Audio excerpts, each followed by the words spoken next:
Animals हैं उनको कितने ग्रुप्स में क्लासीफाई किया गया है या किन बेसिस के ऊपर क्लासीफाई किया गया है, ठीक है। अब हम आ जाते हैं आगे इसके फाइलम्स के ऊपर कि किंगडम एनिमेलिया के आगे से जो सब क्लासेस हैं वो क्या है, फाइलम्स।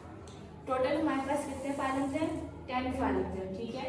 जिनमें से जो पहले 8 फाइलम्स हैं वो हैं इनवर्टिब्रेट्स के। किसके हैं, इनवर्टिब्रेट्स। इनवर्टिब्रेट्स कौन से एनिमल्स होते हैं जिनका वर्टिब्रल कॉलम नहीं होता, रीढ़ की हड्डी जिसे हम बोलते हैं। तो पहले 8 फाइलम जो हम लोग स्टार्ट करेंगे ये क्या है, इनवर्टिब्रेट्स हैं। उसके बाद आने वाले जो 9वां 10वां फाइलम है वो क्या आ जाते हैं, वर्टिब्रेट्स आ जाते हैं, ठीक है।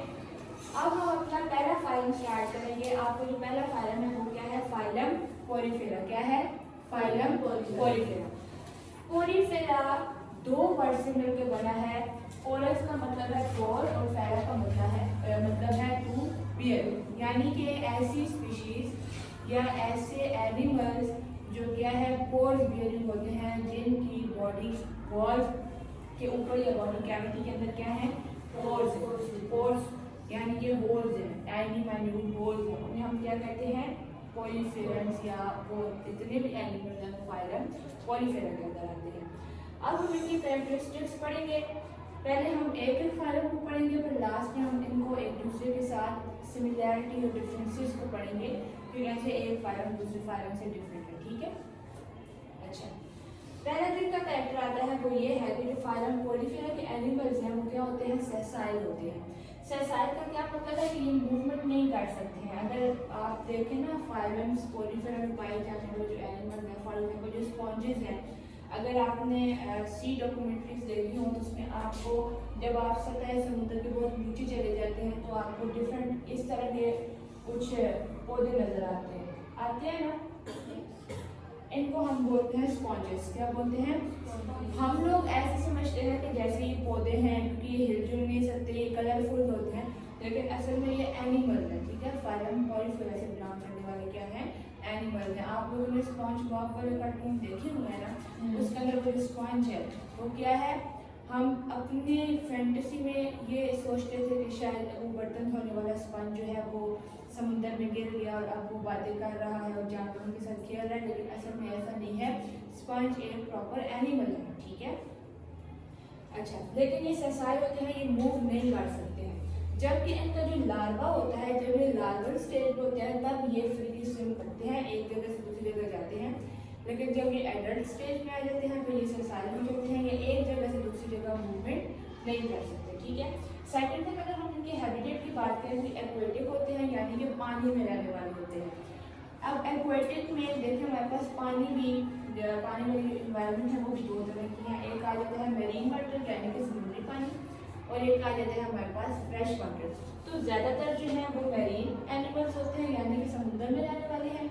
कुछ हद तक जो फाइलम पोरीफेरा के जो एनिमल्स हैं वो फ्रेश वाटर में भी पाए जाते हैं, ठीक है। थर्ड नंबर पे अब चूंकि ये किंगडम एनिमेलिया का फर्स्ट फाइलम है, ठीक है, तो प्लांट्स का ये प्लांट्स जो है उनसे जो इवॉल्व हुए हैं एनिमल्स, तो साइंटिस्ट का ये कहना है कि जो फाइलम पोरीफेरा है वो मोस्ट प्रिमिटिव एनिमल्स हैं। प्रिमिटिव एनिमल्स हैं कि जो सबसे पहला एनिमल बना था वो कौन से थे, फाइलम पोरीफेरा। और ये कहाँ से बने थे, ये प्रोटिस्ट से बने थे, और जो प्रोटिस्ट से ये बने थे वो कौन से थे, क्वानोफ्लैजिलेट्स थे, ठीक है। नेक्स्ट आ जाता है कि ये वाहिद ऐसा फाइलम है जिसकी स्पीशीज के अंदर कॉलर सेल्स पाए जाते हैं। क्या पाए जाते हैं, ये खास किस्म के सेल्स होते हैं, कॉलर सेल्स, जो सिर्फ और सिर्फ फाइलम पोरीफेरा के अंदर पाए जाते हैं। उसके बाद अगर इनकी साइज की बात करें तो कुछ मिलीमीटर से लेके तकरीबन 1 मीटर या उससे थोड़ा ज़्यादा इनकी लंबाई हो सकती है, इनका साइज इतना होता है। सिमेट्री की अगर बात करें तो हमने 2 तरह की सिमेट्रीज पढ़ी थी ना, कौन कौन सी, बायलैटरल एंड रेडियल। लेकिन ये जो फाइलम पोरीफेरा के एनिमल्स हैं ये एसिमेट्रिकल होते हैं, यानी कि इनकी कोई भी सिमेट्री नहीं होती है। उसके बाद एक पोर बियरिंग है, मैंने पहले आपको बताया इनके नाम से जाहिर है कि ये जितने भी एनिमल्स होते हैं उनके क्या होते हैं, पोर्स होते हैं। फिर आ जाता है, अब देखें पोर्स जो होते हैं इनकी जो ओपनिंग्स हैं इस एनिमल्स के अंदर वो 2 तरह की ओपनिंग होती है, ठीक है। पहली वो ओपनिंग होती है जहाँ से वाटर इंटर करता है एनिमल के अंदर। फॉर एग्जांपल ये आपके पास एक स्पॉन्ज है, ठीक है, और यहाँ इसके पोर्स हैं। तो ये जो पोर्स हैं यहाँ से पानी एंटर करता है। इन पोर्स को क्या नाम दिया जाता है? ऑस्टिया। क्या कहा जाता है? ऑस्टिया। यहाँ दरमियान में इनकी कैनाल होती है। पूरी बॉडी से जब पानी आता है यहाँ इकट्ठा होता है, फिर यहाँ से एक्सक्रीट आउट हो जाता है। तो ये ओपनिंग जो यहाँ से पानी निकल रहा है इसको बोलते हैं ऑस्टिया। क्या बोलते हैं? ऑस्टिया। ठीक है। अब अगर इनको ऑर्गेनाइजेशन लेवल की बात करें तो इनको सेल या टिश्यूज में ऑर्गेनाइज नहीं किया गया है। इनका जो ऑर्गेनाइजेशन लेवल है इनको ना तो हम सेल्स में कंसिडर करते हैं और ना ही इनको टिश्यूज में, मतलब इनकी जो बॉडी है अभी तक वो टिश्यू लेवल तक नहीं पहुंची। ठीक है। उसके बाद आ जाते हैं बॉडी वॉल। तो इनकी जो बॉडी वॉल होती है, जो आउटर वॉल होती है, वो 2 लेयर से मिलकर बनती है। जो आउटर मोस्ट लेयर होती है वो होती है पिनेकुलर, जो पिनेकोसाइट सेल्स हैं उनसे मिलकर बनती है। ठीक है। और इनर मोस्ट लेयर जो होती है वो कॉन्डोडर्म होती है, जो फ्लैजिलेटेड कॉलर सेल से मिलकर बनती है। और इन दोनों लेयर्स के दरमियान में हमारे पास एक एक्स्ट्रा मटेरियल होता है या एक्स्ट्रा सेल होते हैं, लेयर होती है, जिसे हम बोलते हैं गैलाटिनियस मेसेनकाइम्स। क्या बोलते हैं? गैलाटिनियस मेसेनकाइम, जो कौन से सेल से मिलकर बनता है? एमीबॉइड सेल से मिलकर बनी होती है। ठीक है। अब ये सेल्स का फंक्शन क्या है, इनका स्ट्रक्चर क्या है, वो आपके सिलेबस में नहीं है। आपने फर्स्ट ईयर के सिलेबस में सिर्फ और सिर्फ इसके कैरेक्टरिस्टिक्स को याद करना है और ये याद रखना है कि इसकी जो बॉडी स्ट्रक्चर है वो कैसा है, वो कौन से सेल से मिलके बना हुआ है। ठीक है। अच्छा, नेक्स्ट चैप्टर की अगर बात करें तो न्यूट्रिशन की, खाते पीते कैसे हैं। तो बेटा ये खाते पीते बिल्कुल चल फिर के इनका खाना पीना बिल्कुल भी नहीं होता, क्योंकि हमने क्या पढ़ा था, ये क्या है? सेसाइल है। ये अपनी जगह पे रहते हैं।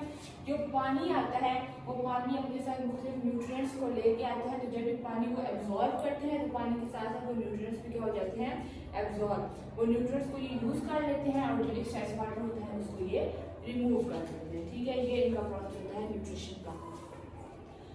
स्केलेटन की बात करें तो स्केलेटन देखिए हर एनिमल में स्केलेटन बहुत ज़्यादा ज़रूरी है। स्केलेटन क्यों ज़रूरी है? स्केलेटन का क्या काम होता है कि सपोर्ट प्रोवाइड करता है। ठीक है। अब ये एनिमल है, ये रुका हुआ है, ये समुद्र के अंदर, तो जाहिर सी बात है इसको कोई एक स्केलेटन जो है जिसको सपोर्ट दी हुई है, इसकी प्रॉपर शेप दी हुई है। तो ह्यूमंस के अंदर स्केलेटन कौन बना रहा है? बोन्स। ठीक है। जबकि स्पॉन्जेस जो हैं इनके अंदर नीडल टाइप स्ट्रक्चर्स होती हैं जिन्हें हम किसका नाम देते हैं? स्पिक्यूल्स का। किसका नाम देते हैं? स्पिक्यूल्स। ये इनका स्केलेटन बनाती हैं। ठीक है। अब ये जो स्पिक्यूल्स होते हैं इनकी अगर फॉर्मेशन पे देखे जाए तो ये 2 तरह के होते हैं, या तो ये कैल्केरियस होंगे या ये सिलिशियस होंगे। कैल्केरियस का मतलब है या तो ये कैल्शियम से मिलकर बने होंगे या फिर ये सिलिकॉन से मिलकर बनते हैं। ठीक हो गया। और एक एक्स्ट्रा जो एनिमल है जिसे हम बोलते हैं बाथ स्पॉन्ज। क्या बोलते हैं? Bath sponge. वो फाइबर से मिलकर बनता है, जिससे कौन से फाइबर, क्या नाम है? Spongin fibres. ठीक है। स्पॉन्जेस को हम लोग यूज़ करते हैं ना, घरों में यूज़ करते हैं बाथिंग के लिए, वॉशिंग के लिए। वो जो बाथ स्पॉन्ज होता है वो किससे मिलकर बनता है? स्पॉन्जिन फाइबर से, इसलिए वो थोड़ा नरम होता है। अगर हम लोग स्पिक्यूल्स की बात करें तो जिस तरह इसकी फॉर्मेशन है कैल्केरियस, तो कैल्शियम से मिलकर बनी हुई चीज़ या सिलिकॉन से मिलकर बनी हुई चीज़ सख्त होती है। ठीक हो गया। अच्छा, लोकोमोशन की बात करें तो पहले हम बता चुके हैं ये क्या होते हैं? सेसाइल। सेसाइल का क्या मतलब है? मूवमेंट नहीं कर सकते सिवाय अपनी लार्वल स्टेज के। अब नेक्स्ट जो हमारा पॉइंट है वो आ जाता है रिप्रोडक्शन। ठीक है। कि इनके अंदर रिप्रोडक्शन क्या होती है? हमने बात की ना कि ये क्या है? एनिमल में। ठीक है। एनिमल्स रिप्रोड्यूस भी करते हैं, ये कैरेक्टरिस्टिक होता है ना लिविंग ऑर्गेनिजम्स का, एनिमल्स का, दे कैन रिप्रोड्यूस। अब रिप्रोडक्शन के 2 तरीके हैं, या तो एसेक्सुअल होगा या फिर सेक्सुअल होगा। तो ये क्या होते हैं? एसेक्सुअल भी कर सकते हैं और सेक्सुअली भी रिप्रोड्यूस कर सकते हैं। एसेक्सुअली कैसे करते हैं? बर्डिंग के थ्रू। फॉर एग्जाम्पल ये आपके पास स्पंज है। ठीक है। तो इसके ऊपर यहाँ से बर्ड निकली, ये से डिटैच हो जाएगा, नीचे गिरेगा, वहाँ से एक प्रॉपर पूरे का पूरा ऑर्गेनिज्म बना देगा। ठीक है। और जो बर्डिंग होती है, जो बर्ड होते हैं वो 2 किस्म के होते हैं, एक इंटरनल होते हैं, दूसरे एक्सटर्नल होते हैं। तो जो इंटरनल बर्ड्स होते हैं उन्हें हम किसका नाम देते हैं? गैम्यूल्स। क्या बोलते हैं? गैम्यूल्स। अगर हम सेक्सुअल रिप्रोडक्शन की बात करें तो जो फाइलम कोलिफेरा के ऑर्गेनिजम्स हैं या एनिमल्स हैं वो सेक्सुअली भी रिप्रोड्यूस कर सकते हैं। ये हर्माफ्रोडाइट्स होते हैं। क्या होते हैं? हर्माफ्रोडाइट्स। हर्माफ्रोडाइट का मतलब होता है कि एक ही ऑर्गेनिज्म के अंदर मेल और फीमेल सेक्स ऑर्गेनिज्म दोनों होते हैं, मतलब उसी बॉडी के अंदर स्पर्म भी होंगे और उसी की बॉडी के अंदर एग भी बनेंगे। अब फर्टिलाइजेशन पे डिपेंड करता है कि फर्टिलाइजेशन जो है वो इंटरनल भी हो सकती है और एक्सटर्नल भी हो सकती है, ठीक है। लेकिन हर्माफ्रोडाइट का क्या मतलब होता है कि बोथ सेक्स ऑर्गन्स होते हैं लेकिन दोनों एक ही एनिमल में पाए जा सकते हैं। लेकिन ये प्रोटेंड्रस होते हैं। प्रोटेंड्रस का क्या मतलब है कि जो मेल सेक्स ऑर्गन है उनकी डेवलपमेंट पहले होती है। कोई भी जब ऑर्गेनिज्म बनता है तो मेल सेक्स ऑर्गन की डेवलपमेंट पहले होगी, उसके बाद फीमेल सेक्स ऑर्गन की डेवलपमेंट होती है, ठीक हो गया। फिर उसके बाद फर्टिलाइजेशन होती है। फर्टिलाइजेशन के बाद स्पर्म और एंटीफ्यूजन के बाद क्या बनता है? जाइगोट बनता है। फिर जाइगोट से अगर हम डेवलपमेंट की बात करें फिर जाइगोट से मेटस क्या बनता है? ब्लास्टुला, और ब्लास्टुला के बाद क्या बनता है? लार्वा। जब लार्वल स्टेज में आते हैं तो लार्वा इनका फ्रीली स्विम कर सकता है, एक जगह से दूसरी जगह मूव कर सकता है अपने खाने पीने के लिए, क्योंकि डेवलपमेंट के दौरान उसे ज़्यादा अच्छी न्यूट्रिशन चाहिए होती है, उसे फेवरेबल कंडीशंस चाहिए होती हैं। जहाँ उसको फेवरेबल कंडीशंस मिलेगी वो वहाँ जाएगा, वो अपना खाना पीना करेगा। जब वो प्रॉपर एडल्ट में कन्वर्ट हो जाएगा फिर वो क्या हो जाता है? सेसाइल हो जाता है, यानी कि एक जगह पे रुक जाता है, ठीक है। अच्छा, रीजनरेशन एक स्पेशल किस्म का कैरेक्टर है जो फाइलम कोलिफेरा के अंदर पाया जाता है। रीजनरेशन का क्या मतलब होता है कि अगर इन एनिमल्स को यहाँ से कट कर दिया जाए तो ये मरेंगे नहीं, ये रीजनरेशन कर लेंगे, ये खुद को रीजनरेट कर लेंगे। फॉर एग्जाम्पल इन दो को अलग किया, एक ये वाला पोर्शन बच गया, एक ये वाला पोर्शन बच गया, तो ये खुद को कंप्लीट करेगा, रीजनरेट कर, तो ये भी खुद को कंप्लीट कर देगा, ठीक है, स्पॉन्जिस। उसके बाद हम आ जाते हैं इसकी इम्पोर्टेंस के ऊपर, इकोनॉमिकली या हमारे लिए इनकी क्या इम्पोर्टेंस है, हम कैसे इनको यूज़ कर सकते हैं। पहली बात ये कि सिंथेटिक मटेरियल है, ठीक है, ये ऐसा मटेरियल है जो हम इजीली घरों में यूज़ कर सकते हैं, जिससे हमें कोई भी नुकसान नहीं होता, इसको इजीली डिग्रेड किया जा सकता है, ठीक है। अब दूसरा ये कि कमर्शियली हम इसको बहुत ज़्यादा अच्छे तरीके से यूज़ कर सकते हैं। कैसे यूज़ कर सकते हैं? वॉशिंग के लिए, बाथिंग के लिए हम यूज़ करते हैं।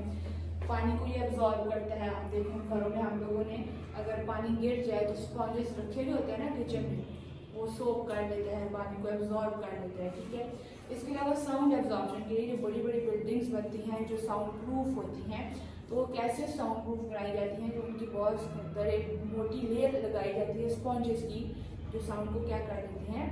एब्जॉर्ब कर देती है, ठीक है। मज़ीद ऐसी वीडियोज़ को देखने के लिए चैनल को सब्सक्राइब करें और वीडियो को लाइक, शेयर और कमेंट करें।